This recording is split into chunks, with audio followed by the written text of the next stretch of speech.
Walang kawala sa batas ang isang 56 anyos na street-level individual matapos madakip sa isinagawang buy-bust operation ng PNP sa Santa Ilocos Sur. Ang report mula kay Police Corporal J.R. Del Mondo.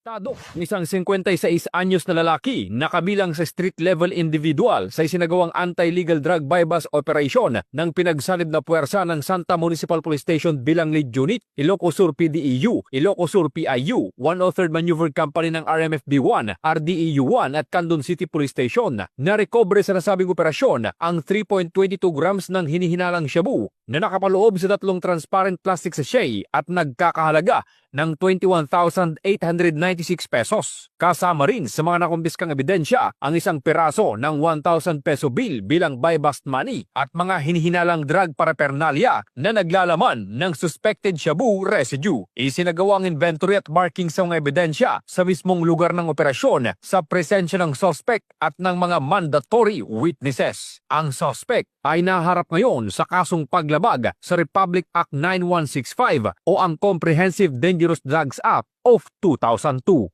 Mula dito sa Ilocos Region, ito ang inyong PNN Correspondent, Police Corporal J.R. Del Mendo, alagad ng batas, tagataguyod ng Balitang Pulis.